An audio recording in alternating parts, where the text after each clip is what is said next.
오늘 스승의 주일이거든요.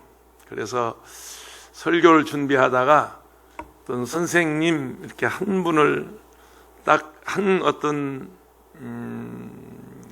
파트를 지정하면 좀 폭이 좁을 것 같아서 우리 시대의 지도자 이런 제목으로 설교를 하겠습니다.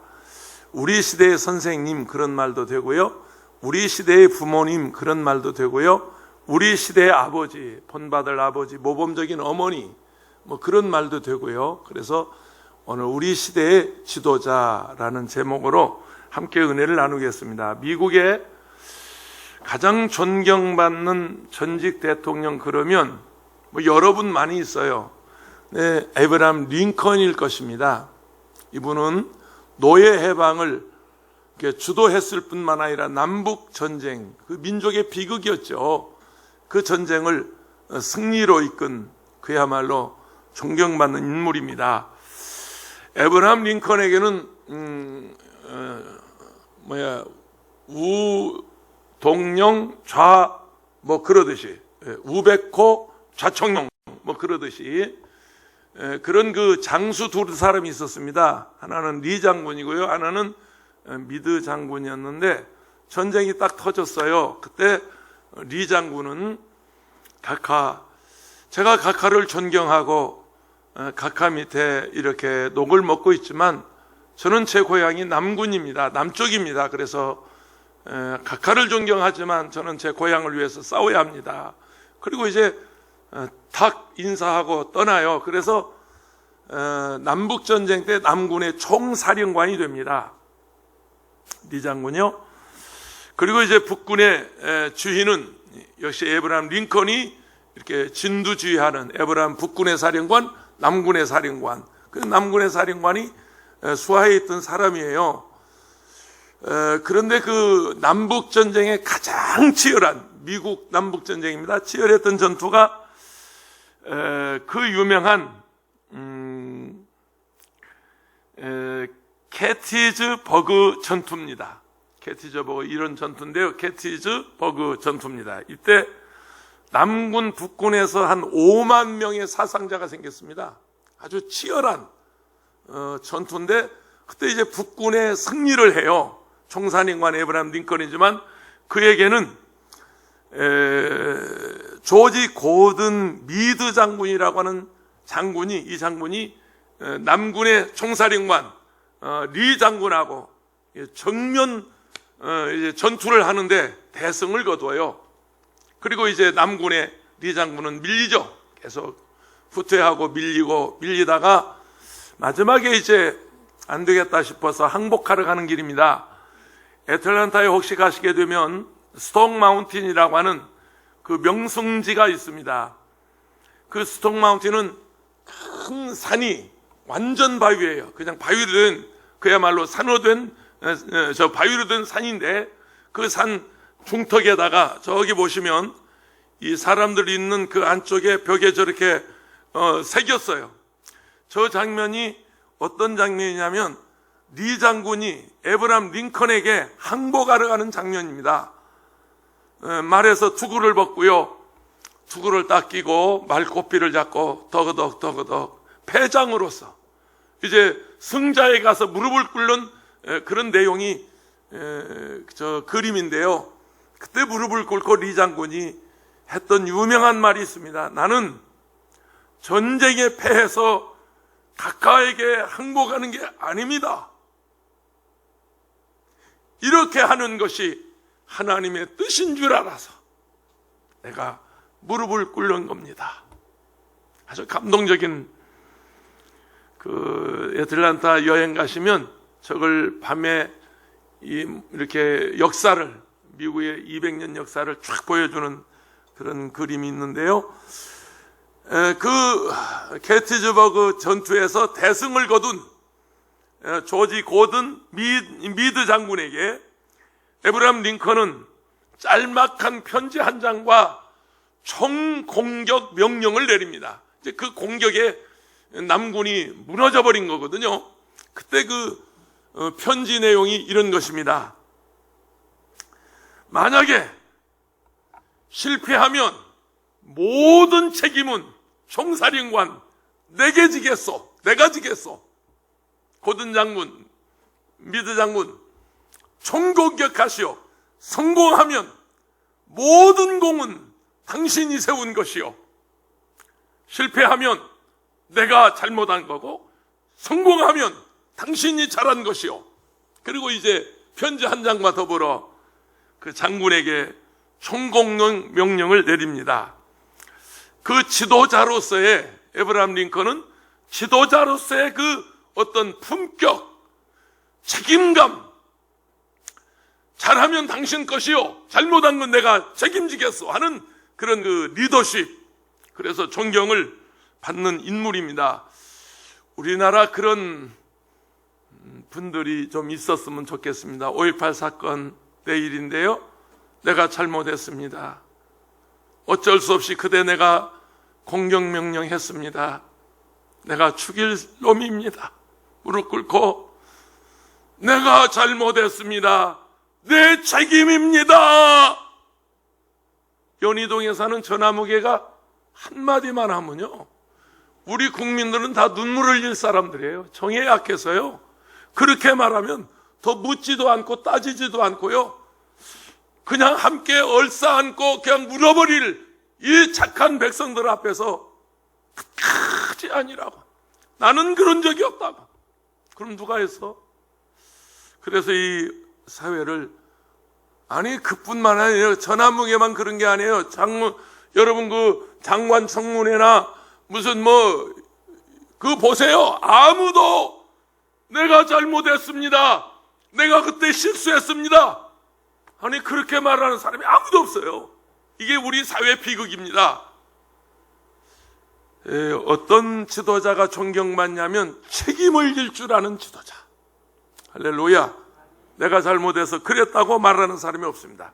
오늘 본문이 지금 그런 얘기인데요, 느헤미야는 페르시아 왕의 총독이었어요. 일본이 강점해서 이 나라에 총독부를 세웠듯이 그 유대 나라를 관리하는 총독으로서 파견이 됐습니다.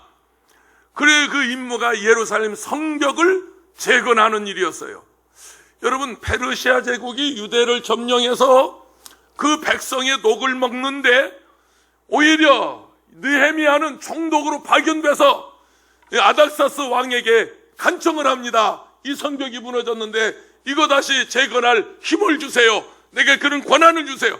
그 아닥사스 왕이 얼마나 착한 사람이냐면 그런 권한을 줬을 뿐만 아니라 거기에 필요한 모든 그 재정적 지원도 해줬던, 그 예수 안 믿어도요 그런 착한 사람들이 있어요. 그래서 가서 하라고 느헤미야는 힘을 받아서 이제 예루살렘에 돌아가서 성벽을 재건하는데 얼마나 주변에서 방해가 많은지, 얼마나 원소들이 끌어내리려고 하는지, 수시로 와서 공격하고 비난하고 너 미쳤냐고, 네가 이 페르시아 제국의 총독으로서 왜 왼수의 나라, 이치 노예의 나라 성벽을 쌓느냐고 무지한 그런 방해 공작이 있었어요.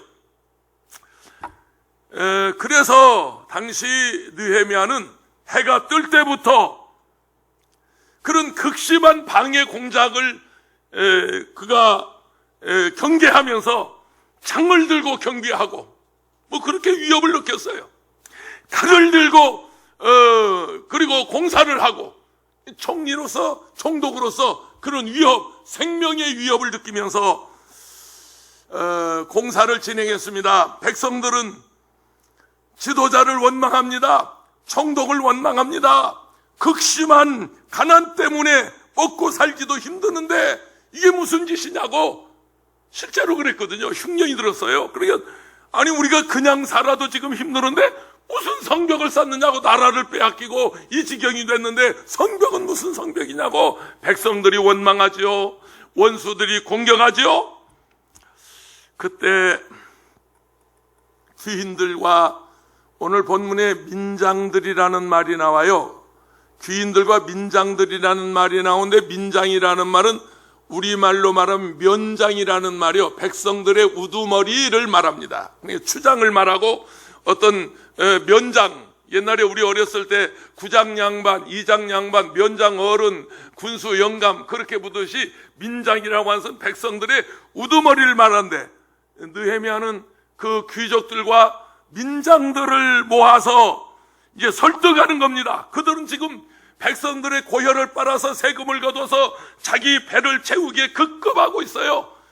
아니, 귀인들이 그 힘든 세상에 민장들이 자기의 배를 채우기에 급급한데, 느헤미야는 귀인들을 꾸짖습니다.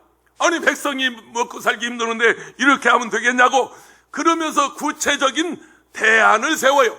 벌은 한 것은 아니었어요. 이렇게 하면 되겠다고. 이게 뭐냐면 잡아서 가두거나 목을 치거나 그렇게 하지는 않았습니다. 그러니까 이 사람이 상당히 괜찮은 지도자였어요.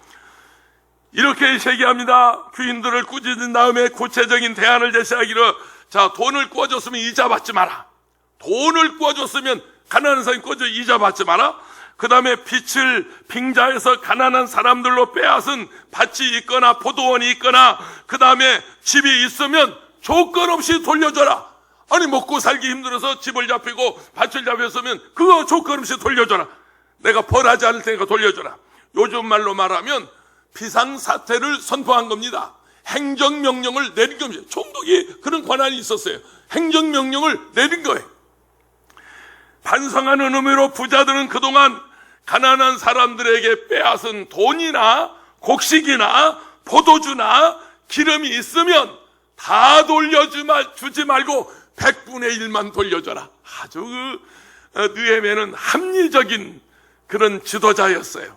그러니까 귀인들도 민장들도 마음 상하지 않고, 좀 자존심은 상했지만 이렇게 해서 살아갈 수 있겠구나 했습니다. 총독 느헤미야가 요구한 대로 부자들은 그대로 행하고 제사장 앞에서 약속한 것을 그대로 실행을 하는데, 여기 우리 한 가지 꼭 짚고 넘어갈 게 있어요. 뭐냐면 자본주의 사회에서, 시장경제 이 사회에서, 아니, 자기 사유재산인데 지도자가 그렇게 한다고 그렇게 할 수 있겠냐?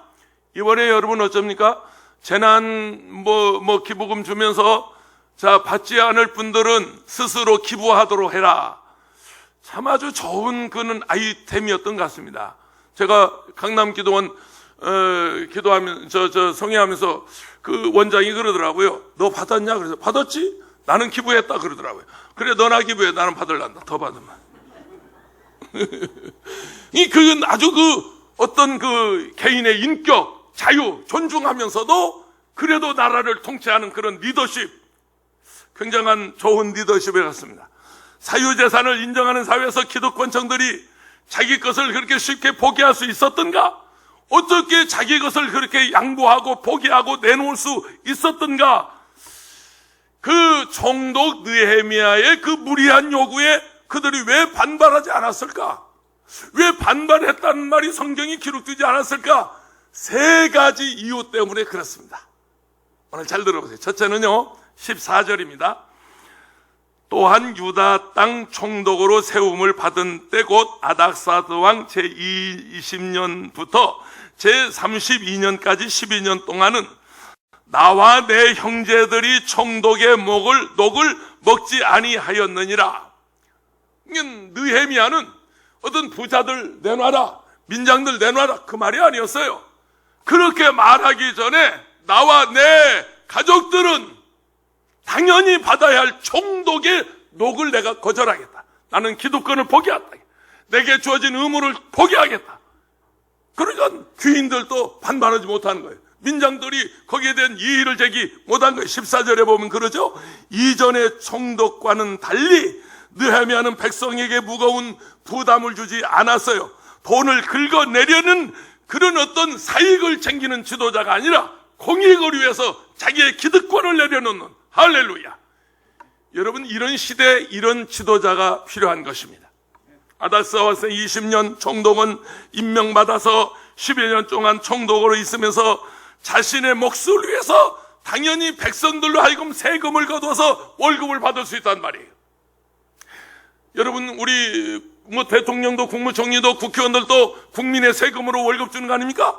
당연히 그런 녹을 챙길 수 있었는데, 그래도 느헤미야는 그렇게 하지 않았다는 것은 여기 성경에 나와 있어요. 느헤미야는 다른 총독들과 달리 백성들의 재물을 착취하지 않았던 이유가 무엇인가? 15절 보세요. 나보다 먼저 있었던 총독들은 백성에게서 양식과 포도주와 또 은 40세겔을 그들에게서 받았다가 아니라 빼앗았다. 이게 참 기가 막힌 표현인데요. 그냥 주어서 받은 거하고 빼앗은 거하고 다르죠? 전에 총독들은 백성들에게서 빼앗았고, 또한 그들의 종들도 그 말이에요. 백성을 압제하였으나 나는, 따라서 나는 하나님을 경외함으로, 한 번 더, 나는 하나님을 경외함으로, 믿으시면 아멘 합시다. 그들과 같이 행하지 아니하고, 믿으시면 아멘 합시다. 내 안에 하나님 계셔. 내가 신앙 양심이 있어. 고람되어 내가 하나님 앞에 살아. 하나님이 나를 보고 계셔. 내 양심을 찔러보고 계셔. 내 그 하나님 앞에서 나는 그들과 같이 행하지 아니하고. 할렐루야. 그 유다 총독들은 40세겔을 받게 됐다. 정확한 금액이 거기 본문에 나와 있는데요, 40세겔을 백성들의 세금으로 자기의 녹을 챙기도록 되어 있어요. 전에 총독들이 그렇게 했어요. 그러면 40세겔이 얼마나 빼앗았다는 말이 나오죠. 근데 얼마나 되냐면 1세겔, 1세겔이면 일반 노동자 4일 품삯입니다. 4일 품삯입니다. 그러니까 40세겔은 적어도 일반 노동자의 40개월 품삯. 이런 도둑놈. 아니 일반 노동자는 1세겔 받는데 저는 40세겔을 받아 40배. 근데 전에 총독들이 그랬어요. 그리고 총독에게는 정한요예요.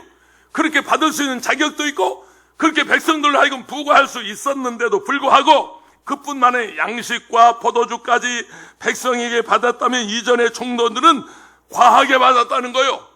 무리하게 받았다는 거예요. 러시아 속담에요, 이런 속담이 있습니다. 생선은 대가리부터 썩는다. 러시아 속담인데, 푸틴 러시아 대통령도 이 속담 정도는 기억하고 올 것인데 저부터 썩었습니다. 푸틴부터 썩었어요. 푸틴은 마피아 두목입니다. 그 형제들이 국영 모든 기업을 다 가지고 있습니다. 그 아무도 건들지 못해. 그 형제들이 다 러시아에 재정한 65%, 70%를 좌지우지해. 그러니까 그 백성들이 그 형제들에게, 푸틴에게 꼼짝 못하고 또 찍어주고. 저런 나쁜 놈. 이전에 총독의 종자들을 밑에 있는 관리들까지 백성을 괴롭게 하였으나, 청렴 결백한 느헤미야는 이전 부임했던 총독들과 달리 페르시아 제국으로부터 유다 땅의 총독으로 임명받아서 다른 종족들처럼, 다른 종족들처럼 백성들을 착취하지 않았다. 인권 착취하지 않고 재물을, 노동력을 착취하지 않았다. 무엇 때문에 그랬을까? 여기 성경에 그는 하나님을 경외했기 때문에. 아멘. 그에게는 신앙 양심이 있었어. 내가 하나님을 믿는 백성으로서 다른 사람은 다 나쁜 짓 해도, 다른 사람 다 거짓말해도, 다른 사람 다 못된 짓 해도 나는 그럴 수 없어. 내 안에 하나님이 계셔. 할렐루야. 불꽃 같은 눈으로 그분이 나를 쳐다보고 있어. 그분이 나를 지금도 보호하고 있어. 그래서 다른 종족들처럼 백성들을 착취하지 않았다, 녹을 먹지 않았다는 말은 당연히 받을 수 있음에도 불구하고 그렇게 하지 않았다는 거예요. 왜 그랬을까? 백성들은 깨끗하고 정직하게 살아가는 느헤미야의 모습을 보면서 지도자로서의 모범과 그 솔선수범의 느헤미야를 따를 수밖에 없었어요. 여러분, 백성들은 지도자의 영향을 받게 됩니다. 가정에서는 부모가 자녀들에게 모범을 보이고, 학교에서는 선생님들이 모범을 보이면 제자들이 따르고요, 자녀들이 따르게 되세요. 야, 너 밤늦게 들어오지 마. 너 만약에 너 10시 넘어서 들어오면 내가 가만 안 둬. 그리고 그 애비는 1시에 들어오네. 나 좀 환장하네. 누가 따라 그 애비 말을 누가, 너의 놈아 술 먹지 마 행기야. 술 먹으면 깨져야 되게. 너는 먹지 마 행이야. 그리고 곤드레 만들어도 들어오네. 누가 따라? 누가 그 부모, 누가 그 어머니, 누가 그 아버지, 누가 그 선생님 말을 듣겠냔 말이에요. 자고로 지도자는 백성의 모범이 돼야 되고, 부모는 자녀의 모범이 돼야 되고, 여러분 선생님은 제자들의 모범이 돼야 되고. 아멘. 돈 몇 푼 때문에 거짓말도 하고 눈물 앞에 조그만 이익 때문에 정직하지 못하고 부끄럽게 행동하는 지도자가 많아요. 기억해야 할 것은 부전자전이라는 말이 있고 모전자전이라, 아니 모전여전. 그 아버지 그 딸이고, 그 아들의 그 아들이고, 그 어머니의 그 딸이요. 그러니까 딸을 보려면 어머니 보면 돼. 아들 보면 그 아버지가 어떻게 살았는가 보면 된다니까. 믿습니까? 어떤 집의 아들이 보지 못한 노트북을 가지고 와서 집에 애비가 보니까 놀고 있어요. 야, 너 이놈아 그 노트북 어디서 났어? 응, 친구가 가져왔어. 친구가 가져왔대. 그래, 빌려왔어? 아니, 그냥 가져왔어. 이 새끼 봐. 야, 이놈아, 그러면 너 도둑놈이야. 아니, 친구 걸 그냥 가져오면 너 도둑놈이야. 아빠한테 얘기해야지, 필요하면. 아빠 사줄 거야? 아니, 내가 말하면 사줄 거야? 내가 사줄 형편이 안 되면 내 사무실 거라도 떼다 주마. 내 회사 것이라도 내가 정말로 필요하다면 내가 떼다 주마. 윗물이 맑아야 아랫물이 흐려, 그지? 윗물이 맑아야 아랫물이 맑다는 속담처럼 지도자가 솔선수범하면 백성들도, 선생님이 솔선수범하면 학생들도, 부모가 솔선수범하면 여러분 자녀들도, 여러분 교회에서 우리 장로님들이, 지역장님들이, 안수집사님들이, 목사가, 전도사가 모범을 보이면 성도들이 따라요. 할렐루야. 그런 정직한 지도자였습니다. 두 번째, 15절에 보면 도리어 그럽니다. 16절에 보면 그럽니다. 도리어 이 성벽 공사에 힘을 다하여 느헤미야는 땅을 사지 아니하였고 내 모든 종자들도 모여서 일을 하였으며. 지금 나라가 흉년이 들었어요. 먹고 살기가 힘들어요. 그래서 가난한 사람들은 헐값에 땅을 팔아요. 헐값에 집을 팔아요. 부동산 투기꾼들 때만 난 거요. 돈 있는 사람들 수지 많은 거요. 그 헐값에 그 흉년 때 몇 푼 주고 땅을 사고 몇 푼 주고 집을 사면 그냥 그야말로 부동산 재벌되는 거요. 그래서 과거에 말하자면 총독들은 그리 했지만, 부자들은 그리 했지만, 민장들은 그렇게 했지만, 느헤미야는 나는 그렇게 하지 않았다. 나는 그렇게 하지 않았다. 나는 땅을 사지 않았다. 내 종들도 그렇게 하지 않았다. 16절 복습 한번 해봐요. 도리어 이 성벽 공사에 힘을 다하여 땅을 사지 아니하였고 내 모든 종자들도 모여서 뭐 했어요? 일을 했으며. 이전 총독들은 그렇게 했지만, 착취했지만 나는 그렇게 하지 않았다. 공직에 있으면서 얼마든지 부자 될 수 있는 기회가 많지요. 요즘 여러분 국회의원들 뭐 재산 공개한 거 보니까 세상에 국회의원이 아니야. 당선되는 건 완전히 복부인이었어. 완전히 부동산 투기꾼이었어. 여기저기 집을 사놓고. 그래서 어떤 누구는 제명해버리지 않았습니까? 아직 취임도 하기 전에, 국회의원에 취임도 하기 전에 당선됐는데 제명을 해버려. 당에서 이런 아니 그뿐만 아니요. 전에 다 뭐 장관 후보자들 다 여러분 그거 안 걸리. 위장 전입, 또 부동산 투기 이거 안 걸린 사람이 대한민국에 어디 있냐고요. 지도자들 중에서. 그런데 느헤미야는 나는 그렇게 하지 않았다. 할렐루야. 오히려 내가 이 백성을 위해서 열심히 일을 했다. 내 종자들도 그렇게 했다. 태국의 잠농이라고 그러는데, 그렇지, 잠농이 맞아. 왜 아침에는 일부는 참농이라고 했냐? 아, 그래서 내가 망신당했네. 아니, 참농이라고 그러는데 기어이 우리 권사성가대에서 참농아이냐고 그래요. 참농이 맞다니까. 영어 발음에 참농 뭐 마음대로 읽을 수 있습니다만 참농이 맞습니다. 참농 스리무왕이라고 하는 태국 시장 7년간 여기만 청백리 시장으로도 유명한 아까 그분 허름한 차림의 그분, 이분 말이죠. 태국 시장으로 7년간 태국하고 방콕하고 다릅니다. 내가 태국 가서 알았어요. 목사님, 여기는 태국이 있고 여기 내가 어디 갔냐면 언제 갔더니 여기는 태국이고요, 방콕은 방콕입니다. 그냥 방콕하고 태국과 다릅니다. 무슨 얘기인가 그랬더니 일반적인 태국 사람들의 사는 모습하고 방콕 사람들의 사는 모습은 완전히 다르기 때문에 그냥 방콕 사람 또 방콕 시장 또는 태국 사람 그렇게 구분을 한다는 거예요. 그냥 뭐 이렇게 촌 사람 뭐 이렇게 하듯이 가난한 사람, 부자 사람 다 부자들이 방콕 시장에 사는 방콕시에 살고 있는데 7년 역임하신 분이에요. 잠농 시장이 스리무왕 시장이요. 그런데 이분이요, 집 한 칸 없었어요. 어떻게 한 걸 사는 줄 아세요? 폐품 창고를 수리해서 거기서 먹고 자고 했어요. 자기 집 한 칸이 없어서 폐품 창고를 고쳐가지고 거기서 살았는데, 그럼 어떻게 먹고 살았냐? 봉급은, 월급은 자선단체에 100% 기부해버렸어요. 자기가 월급을 챙기지 않았어요. 그리고 부인이 국수가게 했어요. 식당을 해서 가족이 먹고 살았어요. 그리고 폐품 창고 정리해서 거기서 살았어요. 근데 이분이 좋아하는 과일이 하나 있었는데 두리안이래요. 두리안.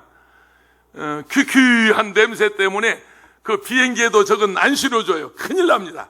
뭐 랩으로 한 15번 싸가지고 냄새가 일절 안 나게 하면 그래도 저게 냄새 나는 과일이 저 과일입니다. 저도 처음에는 못 먹다가요, 나중에 맛들이면 지금은 없어서 못 먹고요, 안 줘서 못 먹고요, 비싸서 못 먹고요, 얼마나 좋은지 몰라요. 그런데 이 두리안이 이제 새로 출시될 무렵, 새 과일 날 무렵에 잠농시장이 시장 가서 너무 좋아했대요, 이걸. 그래서 시장 가서 길게 두리안 가게 앞에 줄을 섰는데 자기도 거기 가서 그리고 그거 하나 사 먹겠다고 서 있었어요. 줄 서 있는데 앞에 있는 부인이 갑자기 손에 얼굴을 대고 손으로 얼굴을 가리고 펑펑 우는 거예요. 그래서 왜 그런가 그랬더니 새로 출시된 두리안이 값이 엄청 올라버렸어요. 세상에 그거 사 먹겠다고 온 가족이 돈을 모아서 두리안 사러 왔는데 상인에게 깎아달라니 깎아주질 않아. 그래서 그냥 그 앞에서 펑펑 우는 거예요. 그걸 뒤에서 본 잠농시장은 얼굴을 가리고 조용히 빠져나와요. 이 내가 좋아하는 과일이지만 돈이 없어서 가족들을 못 먹이고 못 사먹는 우리 국민이 있구나. 그 후부터 다시는 두리안을 먹지 않았다고 하는 청백리 시장, 태국의 잠농 시장입니다. 잠놈이 아니고 잠농. 느헤미야는 진정한 리더였습니다. 존경받는 지도자였습니다. 느헤미야는 백성들을 힘들게 하지 않았습니다. 오히려 그 백성들을 이해하고 사랑하는 지도자였습니다. 총독의 특권이 많이 있지만 그 특권을 거부했습니다. 기부권을 내려놓았습니다. 기득권을 내려놓았습니다. 심지어 다른 나라에서 온 나그네들까지 대접했다는 말이 이 성경에 나오는데, 그 접대한 비용을 백성들의 세금으로 하지 않았어요. 나그네를 대접하는 비용을 세금으로 하지 않고 사제를 털어서 그리고 페르시아 왕국에서 주는 그 어떤 녹을 가지고 그렇게 하지 않았어요. 총독의 월급을 받지 않는 상태에서 느헤미야는 자기 사제를 털어서 매일 소 한 마리씩, 양 6마리, 많은 닭을 준비해서 그 힘들고 어려운 백성들을, 지도자들 120명을 그래서 매일 그렇게 대접했다는 거예요. 참 이 시대가 원하는 청백리 지도자상, 우리나라에 좀 이런 지도자가 좀 나왔으면 좋겠습니다.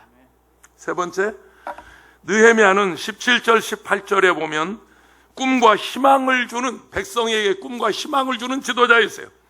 또 내 상에는 유다 사람들과 민장들, 백성의 우두머리, 아까 민장 얘기했죠? 150명이 있고, 120이 아니고 150명이네요. 150명이 있고, 그 이외에도 우리 주위에 있는 이방 족속 중에서 우리에게 나온 자들이 있는데, 매일 나를 위하여 소 1마리와 살찐 양 6마리, 살찐 거, 손님들 대접할 때는 맛있는 거 대접해야요.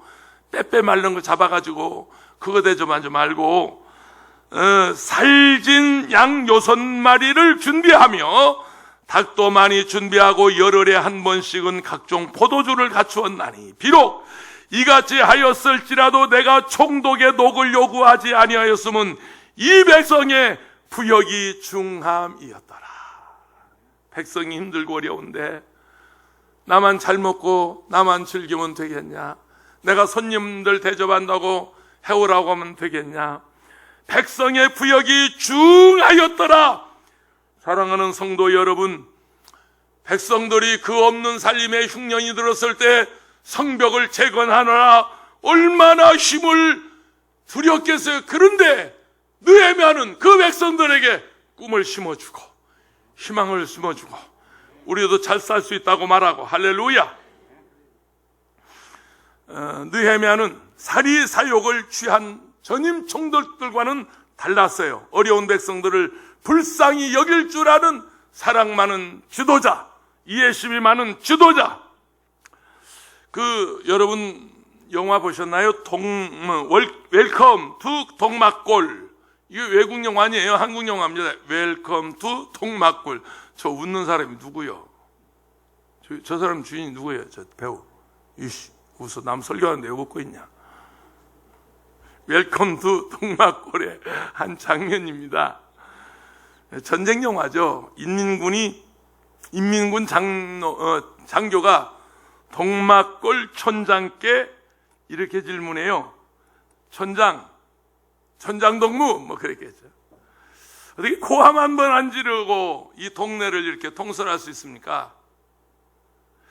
그 위대한 영도력이 어디서 나오는 겁니까? 한번 촌장이 묻습니다. 촌장이 뭐라고 대답한 줄 아세요? 거저 뭘 많이 먹여주면 괜찮지요. 그럽니다. 뭘 많이 먹여주면 되는 것이지요. 배가 고프던 시절, 전쟁 시절, 그 촌장이 백성들에게 고을 사는데 많이 먹여주면 그래서 잘 따를 수밖에 없었어요. 우리가 가난하고 못 먹던 시대는 먹여주면 됐어요. 그러나 요즘은 여러분 그렇게 해서 따르지 않습니다. 어떤 지도자냐면 백성의 감동을 주는 지도자, 백성을 감동시키는 지도자. 먹을 것 가지고 통하지 않습니다. 이번에 참 이거 누가 아이디어를 냈는지 몰라도 광명시에서 5만 원, 경기도에서 10만 원, 광명시민은 15만 원, 서울시민은 얼마 받은지 몰라. 왜냐하면 내가 못 받아서 몰라. 내 광명시민은 다 줬디야. 우리 종모 목사님은 시흥시민인데 시흥에는 20만 원 줬디야. 광명보다 시흥시가 더 부자요.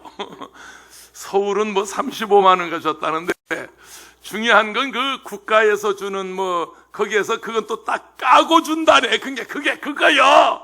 야, 이거 가만히 생각해 보니까 경기도에서 준 거 다 까고 준대야. 얼마 제하고. 그러니까 나는 이제 한번 국무총리를 만나든지 대통령을 만나면 꼭 묻고 따져야 할 일이 하나 있는데, 우리가 이 식구가 7식구요.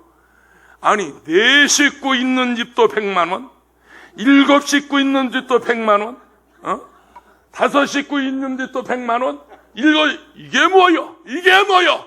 오늘 저 태극기 들고 광화문 갑시다. 가서 이거 촛불 들고 광화문 갑시다. 이게 뭐요? 세상에, 어제 어디 시장에 나가 보니까요, 막 계산대에 막 사람들이 쫙 있었어요. 그냥 준 돈이니까 아주 돈들 쓰느라고 요즘 재미가 아주 독특하시지. 나도 받아봐서 알아. 여러분도 다 받으셨지? 우리 권사님들도 받으셨는가? 더 많이 받았어. 아이고, 다 알아, 내가.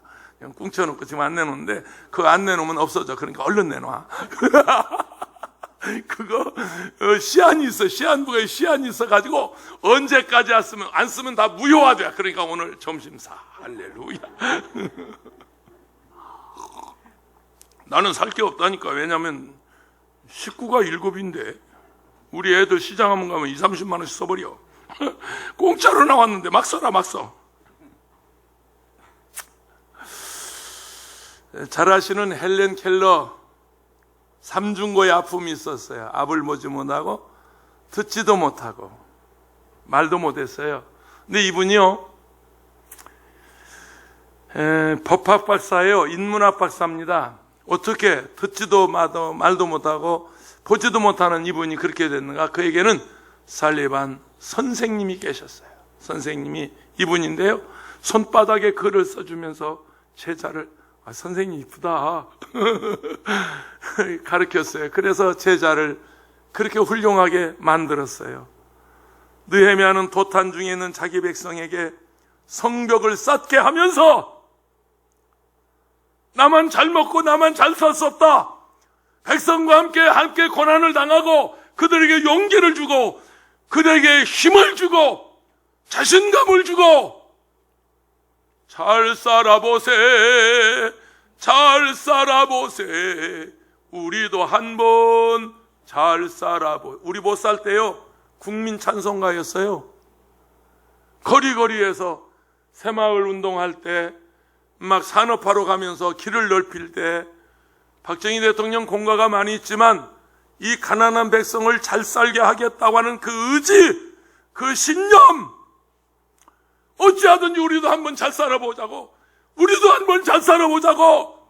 왜 아멘 아니요? 할렐루야. 그 의지, 그 신념 대단했어요. 미국의 존 F 케네디에 가서 싸대기 맞고 왔어요. 눈물 흘리고 왔어요. No! 좀 한국 좀 도와주세요. 먹을 거 주세요. No! 이런 자에 거절당하고 눈물 흘리고 오면서 결심을 했어요. 우리도 잘 살아야 되겠다. 우리도 한번 잘 살아보자. 여러분 잘 아시는 장길이 박사님 일화가 있어요. 많이 있는데, 가난한 환자들을 치료해주고 돈을 받지 않는 병원 원장님이십니다. 이분이 장길이 박사인데, 하얀 옷이면 이분이, 한 번은 장기 입원 환자가 병은 고쳤는데 퇴원을 못해요. 사정을 알고 보니까 돈이 없어서 퇴원을 못하는 거예요. 근데 병원 직원들은 원장님한테 그런 얘기를 안 하는 거야. 왜냐하면 원장님 알면 그냥 퇴원시켜버리니까. 병원이 운영이 안 되는데, 직원들 월급을 못 받는데, 그래서 그 사정을 왕진하면서 회진하면서 알았어요. 왜 이게 퇴원 안 하냐고, 병 다 났는데 왜 퇴원 안 하냐고. 병원비를 못 내서 퇴원 못 하는 거예요.